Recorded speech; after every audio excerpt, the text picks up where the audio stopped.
All right, what's going on, family? Episode 2 of Trace Latures Radio. It is So the God, Renzmatic, Renzo, whatever floats your boat.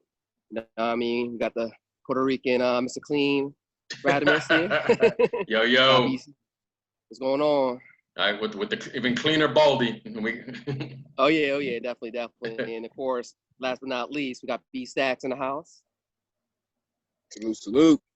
Excellent. So, episode 2, what we're covering today, we entitled called Mathematics.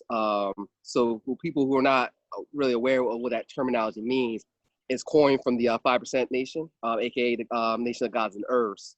And when one refers to mathematics, it refers to like knowledge lesson. So if I went to Brandon or Rank and said, yo, what's today's mathematics?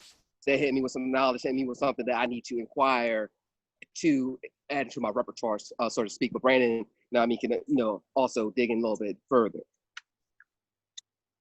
Yeah, so mathematics is derived from numerology from the ancient Egyptians, a lot of Book of the Dead, and they go from 1 to 10. I got my sturdy little book here. I don't know them by heart, RZA. I'm sorry. I apologize. But I'll run them down for the listeners. 1 would be knowledge, meaning the culmination of facts through observing. 2 would be wisdom. Wisdom is knowledge that's acted upon. 3 would be understanding, which is the 1, 2, 3 connection. Culture and freedom, which would be life that is practiced through our basis. Power is 5. 6 would be quality. 7 is God and perfection. 7 being the 7th letter, the G, all standing being. 8 is build and destroy. 9 is to be born, and 0 is the cipher, which is the complete number. Any number with the 0 on the tail end of it is complete. No doubt. And thanks for that knowledge there, good brother. So we're gonna look at some 3 important quotes here because, as you know, hip hop in the early stages was about knowledge and the substance. So one of the forefathers of hip hop, Gil Scott-Heron, had the famous quote that the revolution will not be televised. Now, it's kind of like a double meaning to that.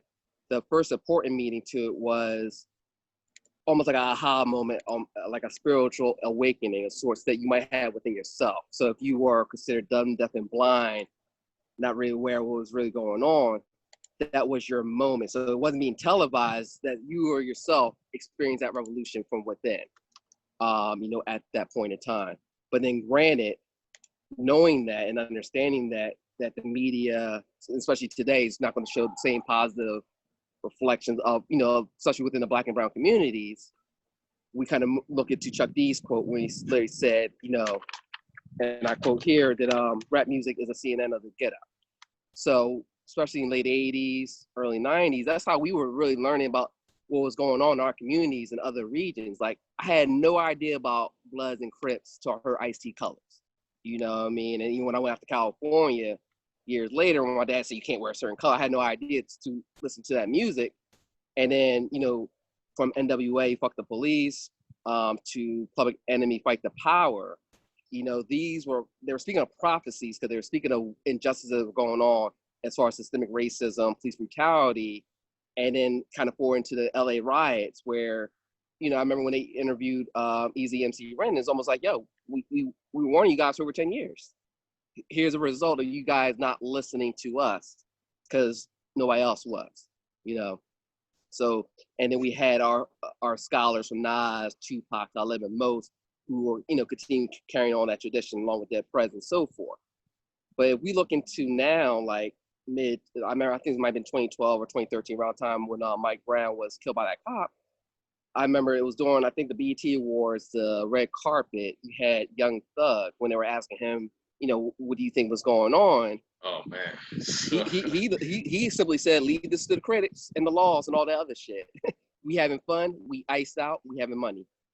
That's how we doing it. So it was so much of, it's not affecting me directly, I don't care, which kind of goes against everything that the core essence of hip hop was about. So this kind of segues into the first portion of our discussion here. What do we think was like the overall decline of the social consciousness of hip hop in general as we look at 2020 currently, especially where everything's been going on socially as of late? So I'll jump in. I mean, the first thing that has always jumped out to my mind is you think about the landscape back then to now. Hip hop is a commercial powerhouse. It pulls in billions, and over the years, in my opinion, the powers that be made it so that not rapping about things that are about change and revolution do not pay as well as rapping about partying and substance abuse and just things that are more fun or harmful in other ways, even like gangster rap, depending on which avenue you go through. I feel like the powers that be make it so that what pays better is anything but substance. And where we are now in 2020, they've been able to master the business model. Compared to like 89, 1989 versus 2020, that business model has matured and evolved. They know how to package things. They know how to put artists in there that will take, and get them with the right resources to get them a hot record, to brag about, the pill popping or the, excess, alcohol, whatever. I'm mad I said that as you took your sip because the time it was for. Oh, no. But I think it's a lot of it is the power, the gatekeepers making sure that where you're gonna see dollars. And to go back to Young Thug, he was speaking his truth, right? I know he meant that it was stupid, and he also got a lot of no-fly zone threats after that. Just by the way, yeah. So, but that's my one take. I don't know, B. I don't know if you want. You agree? I agree for sure. You can just look at it as like a cultural society thing where, you have the product of broken homes, broken legislation, broken spirituality, and all of that stuff is taken out of what our culture was.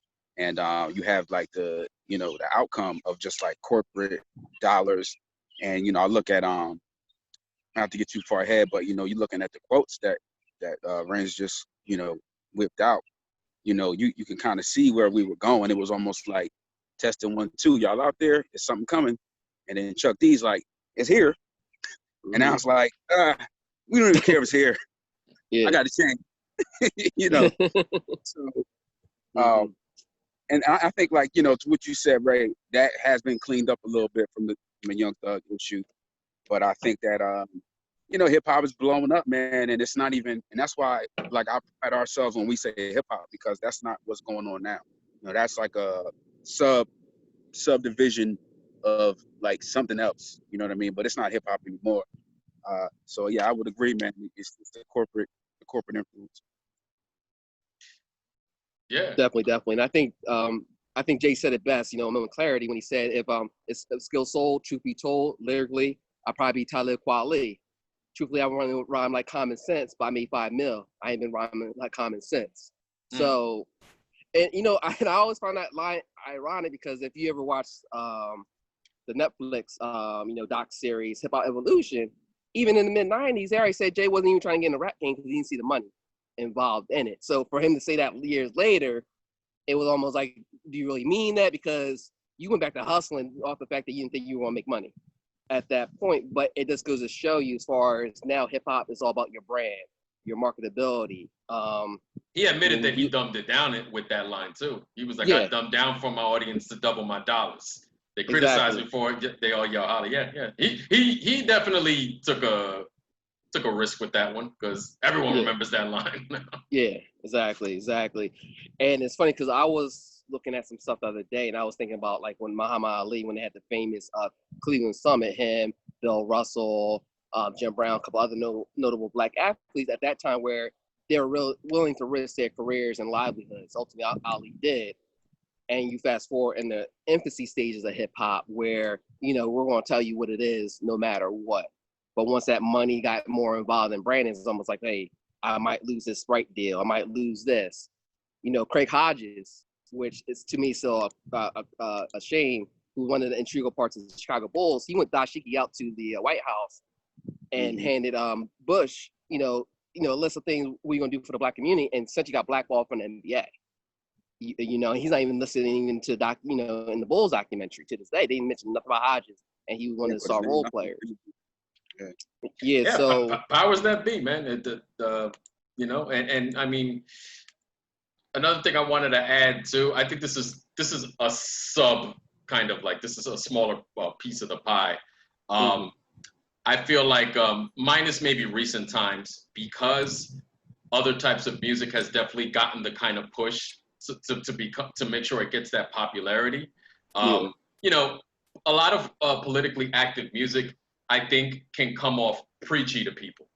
And I think whether you're in a conversation with somebody, or if you're listening to music, that can be off-putting to people, because other music, the easy to digest music, isn't preachy. It's layered in just catchy melodies, catchy hooks, catchy beats, whereas the politically sound music is more blunt, is more direct. I'm not saying that I always find it preachy, but I'm just saying I know that there can be a preachy nature to it, and I think that can be off-putting to who the targeted demographic is that spends the money on actual hip hop, anything, concerts, music, or whatever. So I think there's a little bit of that too. I think streaming, and in the era that we're in now, is going to maybe make it a little bit easier for those voices to be heard, especially just because of the power of the internet. But yeah, I think that's another thing that's led to the decline. I think that's just another piece of the pie. Definitely, and I think in general, and I think even when we look at hip hop albums in general now being more shorter, like, now you have more like the 37, 40-minute, albums. I mean, I think our generation definitely has, well, not so much our generation, but the generation below us, short attention span. They want it boom, boom, boom, and we talking about longer albums or stuff that people are trying to relay. It's like, oh, that's, kind of remember Boondocks, like boring when they're talking about the whole Christmas thing. Like, I don't want to hear that blah, blah, blah, blah, blah, blah, and everything. So it's definitely a lot of that, happening, but ultimately I think, like you said, marketing, branding, money is definitely the deciding factor here. Well, too, before you move on, I mean, look at like the record labels in the 90s and the late 80s, where you had like Cold Chillin', and then maybe like a later Bad Boy, Death Row, Raucous. And I think that, like Death Row like had almost full autonomy, ruthless records of what they put out, what came in, what came out. And it was like, it was like too much power. You know what I mean? Yeah. And it could go either way. We could say that it did ignite a lot of negativity, but at the same time, you had CEOs, like they were legit CEOs, like all those labels. It wasn't no white dude on the desk. Like they were the ones saying, this is what we want to put out here. We got our producers, and this is how we coming. So I think if we paid a price when we did have the seat of control, and whatever, hip hop was a young man's game. Things got out of control in the 90s, and then you see like to 2000s, things kind of got like taken away from us in a sense. But I think the inferiority of like people in power, like brown people in power, to be honest, quite frankly. Yeah, because and before we jump to the next one, a more and I'll say recent example is Irv Gotti. He said something on an interview where when Murder Inc. was at the height of their prime, they're coming after us with being too real. That's the sound of the police. They said, cut that off right now. Anyway. That couldn't have happened on a better episode. I want you to know that right now. But but to get back to what I was saying is Irv Gotti said something to the effect that, when Murder Inc. was at the height of their, they were making money hand over fist. And he wanted to get together with other label heads, I don't know who it was exactly, and almost like unionize so that there could be like benefits for stuff for artists, kind of like how corporate America is, like how we have when we go to our 9-to-5s. And it got shut down. It got denied because obviously they got to present that to a power higher than them. And I got to find that I would like to find that video or that audio bit, but it got shut down. An idea like that would literally benefit so many people got shut down, and they had the money, to oversee that, and even they couldn't push that through. So, that's just to kind of cap off this first portion of why we think the music has kind of declined, the popularity of it. Oh, definitely, for sure. All right, so we'll segue then to the second portion here. So question 2 then is it ultimately the artist's responsibility to always speak out on social media, especially what's been going on, about, George Floyd, girl Taylor that, sleeping and shot up, craziness. But I mean, is it the artist's responsibility to speak out on this anytime this type of social injustice that has been occurring? Man, Go ahead. I would say it depends if you qualify, right? Mm-hmm. Yes.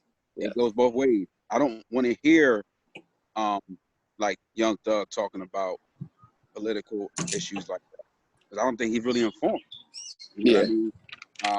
But I do want to hear my people like a Cole, or my people like a Kweli or Most back then, or even now. Even of course not. You know what I mean? If you're qualified to talk on it, do it. I think what gets a lot of people frustrated when they don't see the artists that have that intellect and culture experience in there, and they were quiet. A big reason why I didn't really listen to Jay-Z for years, because you bring out 444, like 444 years too late. Yeah. Like, bro, you've been on that. Like, you was giving us baby food. You know what I mean? And folks eating it up. Like, and I'm just using Jay as an example. But Jay was probably a person that was very qualified to speak on things and decided, like we said earlier, to just sell records, man. You know what I'm saying? But to each his own. But I feel like if you're qualified, then you have that responsibility. And to build off of that, because that was my exact thing. Like everybody can't get on the mic and say something. Eminem put out that Revival album, and that was like his partially like woke Marshall Mathers.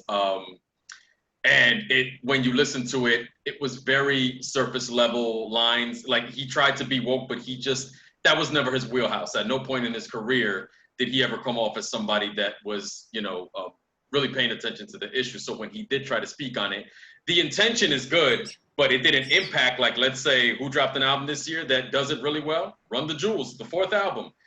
Killer Mike and LP. When Killer Mike does it musically, and he can even do it in public speaking. Bernie Sanders had him on his campaign, so that's just me adding to that. You definitely do have to be qualified. Another thing, is it the artist's responsibility? I also say not always, because there's artists who are really just in it. They make the party music, and party music has existed since the 80s. You know what I mean? So I think it goes hand in hand with, if that's what they know, maybe it's best that they don't speak on it, but it doesn't mean that they shouldn't support the other artists that are speaking on it. So in another universe, if Young Thug sees that Kendrick Lamar or J. Cole or somebody is talking about it, whether it's donating to charities that they have or just a social media post or something, you can support without making yourself look like an idiot. So there's other ways to support it, even if you are not qualified to speak on it.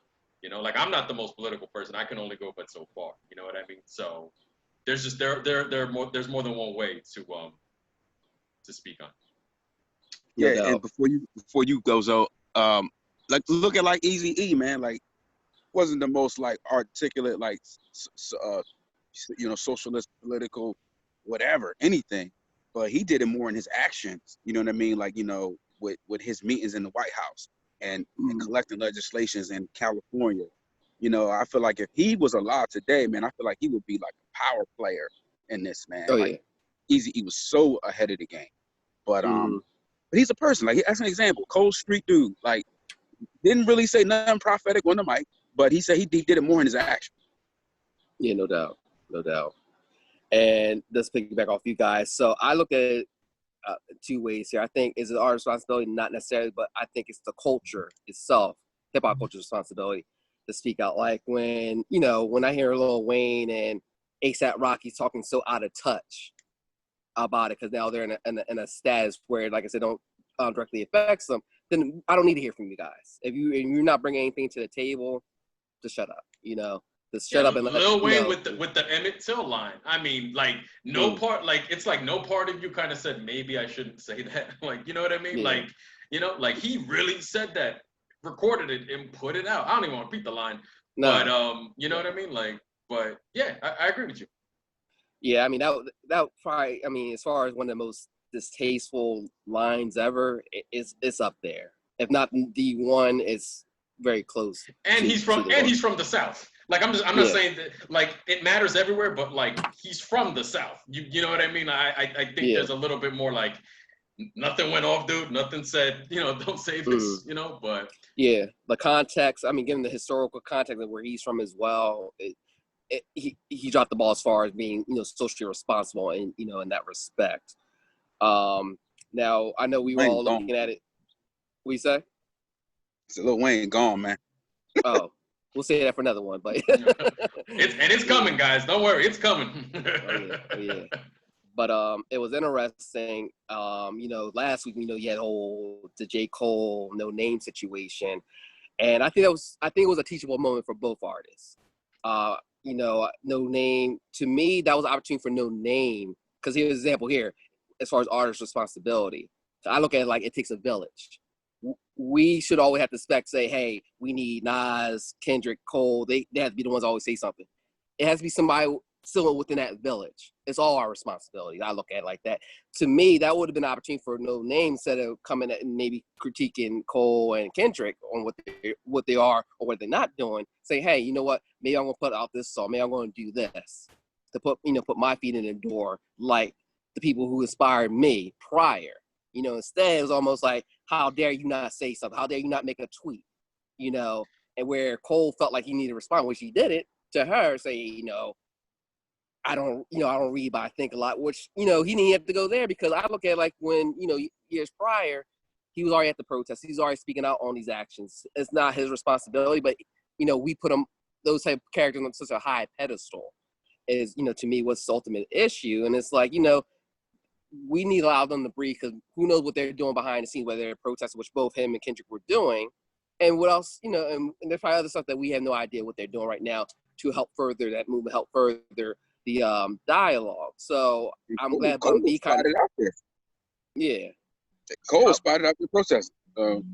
Yes. Same thing. And then there's like, and then there's cynical people who might say, maybe not so much with like Cole and Kendrick, because it's always been in their music, that some people are out there just for the publicity stunt. That it's like, oh, let me attach myself to this moment, just to kind of say, hey, I did something, I don't think that was the case with Cole and Kendrick. I mean, Kendrick put out, he took a risk on his sophomore album and put out the most like pro-black album of recent times on a mainstream level, and you know what I mean. So, and with No Name and J. Cole, like he did she says what she's unhappy with. He comes back with a record. She comes back with a record, but then she says my bad and falls back.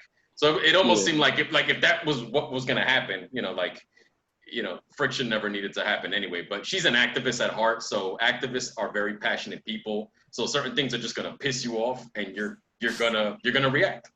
So I mean, I get it at the same time. I get it too, but it's like at the same time though, then it kind of takes away from what we're trying to accomplish, what we're trying to achieve, especially at this point. That's why I'm kind of glad like Bun B, being one of the elder statement, kind of stepped in and saying, hey, don't make this J. Cole versus No Name. Appreciate both what they're doing, and let's forget this little tussle and let's keep on building. Ultimately at this point, which happily that happened, and and you could tell both of them weren't taking that serious, but the fact that it had to happen wasn't that necessary neither. In a sense, but like I said, I think it just takes a village. I mean, Lil Baby, I'm not a big fan of Lil Baby, but he came out with his, his little black anthems, Black Matters Lives anthem. For I still didn't hear it. It's all right. I still have not heard it. It's all right. I mean, it's not my cup of tea, just because that wave of music. But the fact that he did that for his generation, it was refreshing, because it's like my people know what's going on, and we're just as mad as the older generation is mad at. So it was needed, and as honorable, to say the least. Well, they have little to no soundtrack of liberation, within the last 3 or 4 years. So like you need something, bro. Like all y'all got is music to have sex to and drink to and party to. Like, what about? No, I was gonna say to build up what you're saying, it's cool that you pointed that out, because it's like now I feel like in my short time on this earth, this period that we're in right now is that I'm old enough to actually be conscious of, this is like one of the most like active kind of moments going on. So it's like, so whereas they didn't have the music, not to say the stuff wasn't going on before, but now there's a whole lot going on now. There's statues being pulled down left and right. There's no excuse to not, you know, the music's always being made, but it's like, there's no excuse to not push the music out because this is literally what's on every news network. It's everywhere. You know what I mean?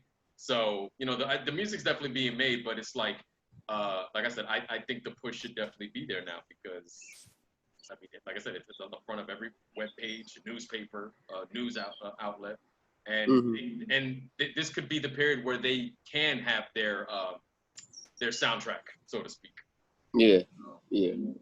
I'll tell you what, if ever a time Kendrick should drop an album, now would be the time. I mean, I appreciate him not being like an opportunist, but given the kind of music he makes, like he might be the soundtrack to that for the year if he drops like tomorrow. Yeah, definitely. All right, yeah, I mean, Kendrick and Cole. Well, Kendrick, he been doing this last 10 years, man. Like, it's cool if he drops an album, but I'm not. Yo, you said your piece. Like, I want these other guys to step up and follow example. Yeah. Yeah. I mean, if I'm Kendrick, bro, what y'all want me to say? This is what I've been saying for 4 albums. So, matter of fact, mixtapes too. So, put like let's say 7. Like, bro, you good? Like, you know what I'm saying? I want to hear from you new people. Migos, say something, man. You guys got a lot of influence. You know what I mean? Joey Badass. That's my dog. Where you at, Joey Badass? Like, you know. Yeah, he's another one taking a long time between albums. Yeah. Well, I know he was in an interview saying that something was coming out, and this was prior to everything, a lot of uprising coming out. Because I mean, his second album, you know, to me was very phenomenal. You know, and he was touching a lot of stuff, you know, as well. But like, it goes to show you, like, you know, because I'm not expecting to hear from Ice Cube, I'm not expecting to hear from Nas, but like I said, that's where their careers are built off of. Scarface is like, what is the generation below us? What are y'all talking about now? Because we said our piece, the previous generation said that piece. Like, and Chappelle even said, like, yo, we've been doing this our whole lives. We're sitting back and seeing what y'all gonna be saying right now. You know what I mean? So where are you guys at on this wave here? Because we've been doing the fight. You know what I mean? It's time for you to come and jump in, you know, at this point. And stuff. Which is a good segue for the final portion, and some of the stuff we are kind of indulging, but we can go a little bit further. Is that what music now, new and old, would be the perfect albums or perfect moods during this climate right now, currently speaking? Brian, I recently heard it. The Run the Jewels, the 4th one. I would say that one. They've been doing it, but I would say it definitely works for this climate right now. Killer Mike.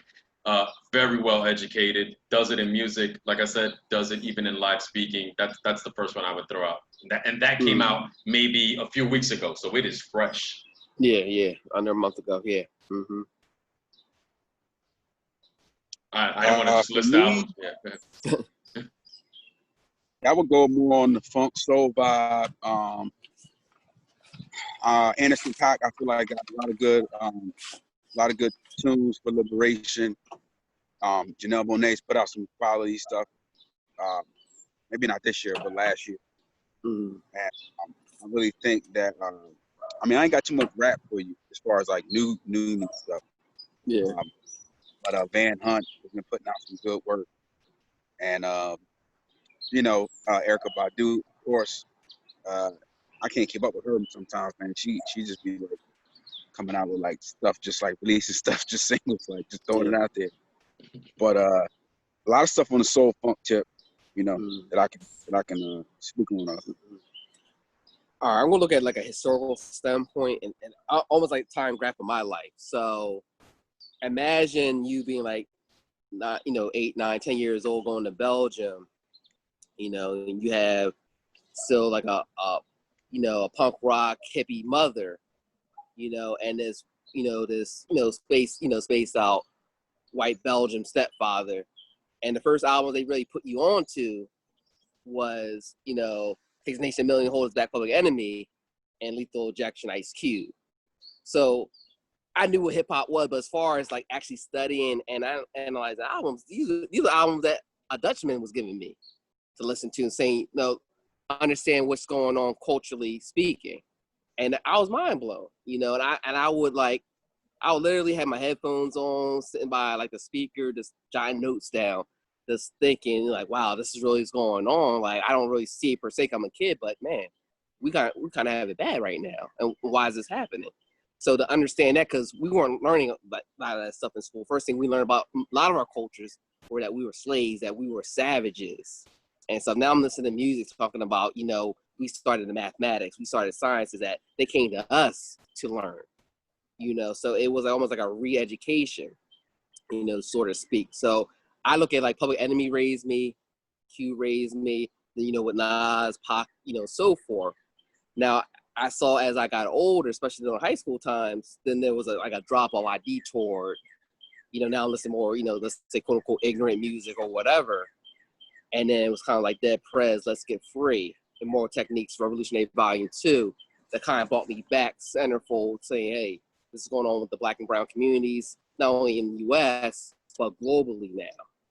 So understanding that, and then kind of getting back more, you know, into that right frequency. So, I mean, I think you still need to have a balance. You know, I can't listen to conscious music all 100% of the time. I can't listen to, you know, hardcore ignorant music all the time, but they had that proper influence. Because then I'm looking at, you know, mid 2000s, you know, you got Nas' Untitled album, the Nigger album, which I know, Brandon, you personally wasn't a big fan of, but the message to me, and even the production wasn't that bad, but the overall message to me. Brandon didn't like Untitled. I never knew that. I never knew that. Whoa. We know the argument.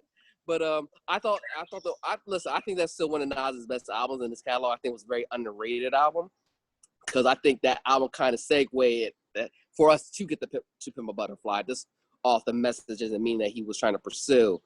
And another album that I forgot about until recently when I was reading on okplayer.com. Cite that out. I will cite that album. I will always cite that album. Blood Ashes is the greatest track of all time for Chris Webber. Oh my God. But to get back to seriousness here. See where you at, baby. But to get back all the seriousness, I was reading on okplayer.com and it kind of hit me. But the roots, how I got over. That was a political album. I remember when Questlove said when they were working on that album, you know, there was some stuff going on then. They were like, yo, we couldn't make no party music because here's what's going on in society. We had to come with something serious to reflect the reality here. Yo, they even did the album with John Legend, and they basically re-recorded like famous songs, like it was called Wake Up. The album's called Wake Up, and the first song was like Wake Up, Everybody. It was like from Harold Melvin and the Blue Notes. Like they had all these famous songs, and they just like redid them. So actually, yeah, that just hit me right now. I forgot about that one too. Yeah, so I mean, you had those stuff going on. If we look at the 2010s, before Run the Jewels, you had LP produced Killer Mike's rap music, real African people's music, you know, for the acronym. And that was like the first album to me where Killer Mike kind of found his lane, found his space. You know, between that, Ab-Soul's Control System. Love that. You know, what we already know. And, you know, between that, you know, you got Kendrick's To Pimp a Butterfly, Cole's. I think David Banner puts it down a little bit too. Oh, I was going to mention that. God Box. A lot of people slept on God Box. Yeah, I thought, you know, I think kind of came out at a bad timing because around that same time you had the Damn album come out. There was a couple other albums in between. But Banner's God Box, phenomenal piece of work. He's somebody I don't think gets enough respect or credit, you know, because he's been on that tip for a minute.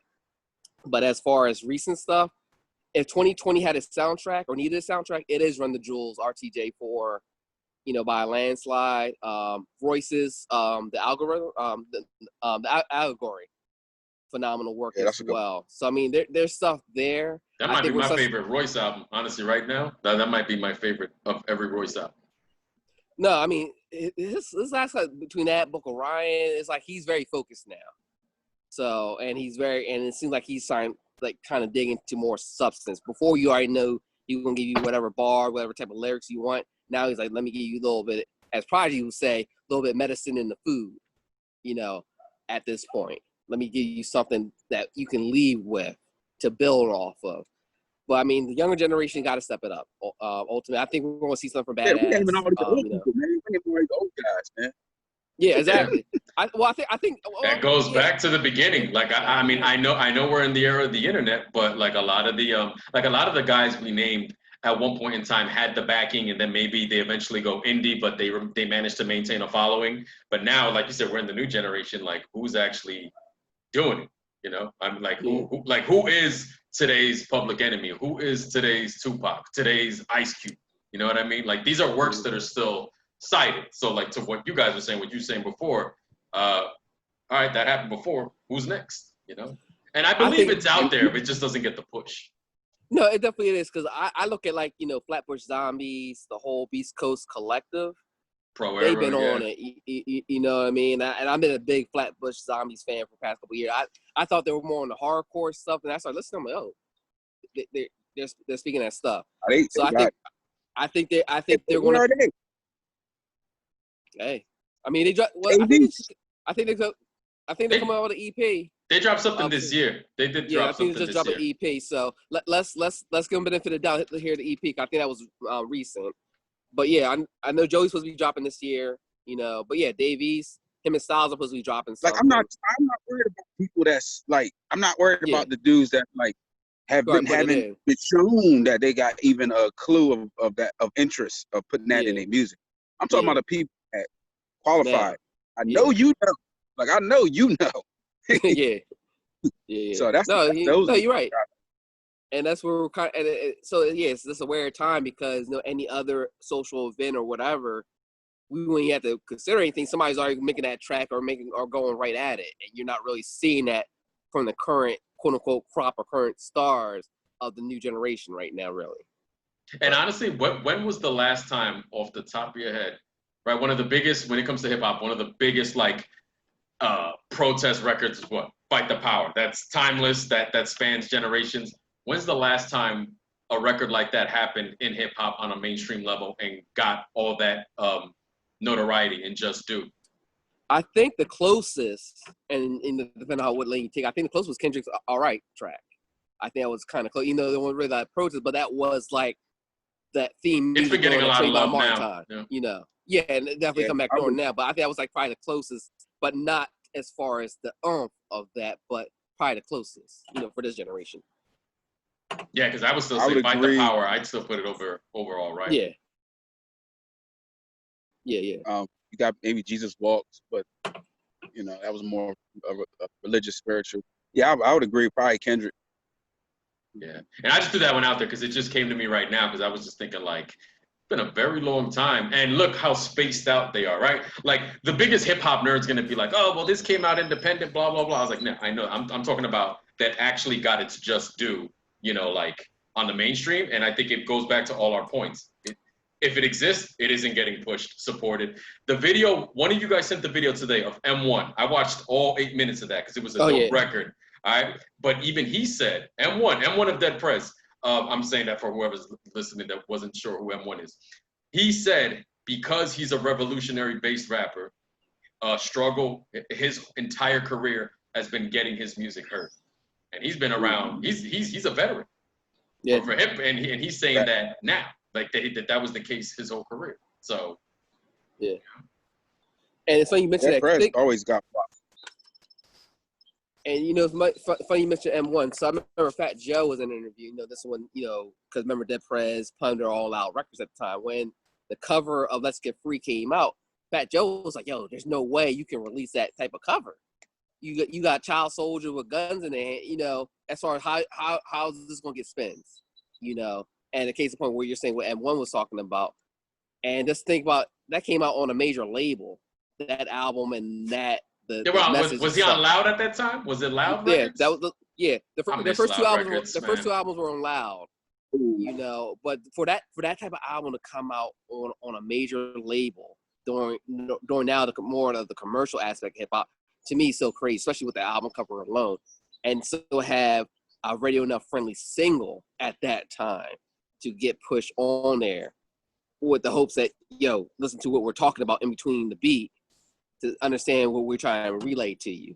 Obviously after a while, it's like, they're not going to get played no more because now they're too radical. But at least that early surge, you know what I mean? And you know what? And Renz, and I say like you pushed the Dead Prez, and I don't say push in a negative way. You've definitely in our conversations over the years said, "Yo, check this out. You know, don't ignore this or whatever." And what I liked about it, especially Let's Get Free, is it's not just, you know, revolutionary music. It's also talking about like take care of yourself. Like as far as like dieting, take care of your health. Something that applies to everybody in the world. You know what I'm saying? So you're also getting stuff, jewels like that, you know, in addition to, the revolutionary stuff, but you're also getting just sound gems in there that applies to anyone. Even relationships, remember Mind Sex, and to me, that's probably one of my favorite Dead Prez songs, period. It's like, you know, we can do this, but I want to know your mental at this point. You know what I mean? I want to some herbal tea with you. I want to play some chess. I want to know what's in here. You know, I know what's out here, but what's in here? You know what I mean? So it also shows you that, you know, we still like the opposite sex. We still like to do our thing, but I want to know you fully, you know. So they touch a lot of different, you know, aspects on that first album. So I have one final question, kind of like if we were placing bets. All right. Do you think? So we were saying, and you guys brought up good points. It's time for the new guys to step up, and I agree with those takes. Will they step? Do you think it'll happen, or do you think it'll just kind of political music will just kind of never be what it was like back in the '80s and even the early '90s? If you had to take a bet, I don't think it's ever going to be where it was at '80s and '90s, just because how the structure is per se. I think but at the same time, if we're talking about social media, we're talking about YouTube, Spotify, all that stuff, you still got some type of chance. Illuminati. But that's another one, right, Brandon? Tidal. It's right there. Tidal and Untitled. Wow, but I think this generation can still have their moment. I still think there's still enough time. I think we'll see what happens with like the Joey Badasses, the Flatbush Zombies, and even some of these more commercial. Maybe Migos come out with something that take us off, you know, take us by surprise. Who knows? So I think they still have their moment, but I don't think it's nowhere going to be where it was at in previous decades. I just think it's ideally too hard to do, you know, on a mainstream standpoint, given the circumstances. How about you, Brandon? You think? Let me get against some connection issues, but I'm going to say I do have faith, because everything we've been saying has been more critical. But you know, me being, you know, I work with young people in my day job, and they've been on this. Like, this is the conscious era. You know, they just, for some crazy reason, it didn't reflect in music. But you know, for the last 3 or 4 years, this has been the conscious era. A lot of people going natural and, you know, just refining their inner selves, and you know, so it's weird that it's been like that, but you don't hear it in the music. So I do think it has to flip around in my mind. So I think we'll see some good stuff, man. 2021, man. I mean, we're at the beginning of a whole new decade. That's what's crazy. We're at the beginning of a whole new decade. Like, now we get to see how this one plays out. What a time to be alive. Shoot. But any closing thoughts before we wrap up? We were almost near that 45-minute hit. You know what I mean? No. I just, go ahead, B. Now, just want to give you guys, you know, keep us in mind on YouTube. We got to get these subscription numbers up so we can continue to flourish and get on other platforms. Please hit the YouTube subscription, y'all. Please. More importantly, we try to get that short and hyperlink if we get 100. Renzo just said, I'm going to put it out there, guys. I'm going to be blunt. Yeah, no. And you know what?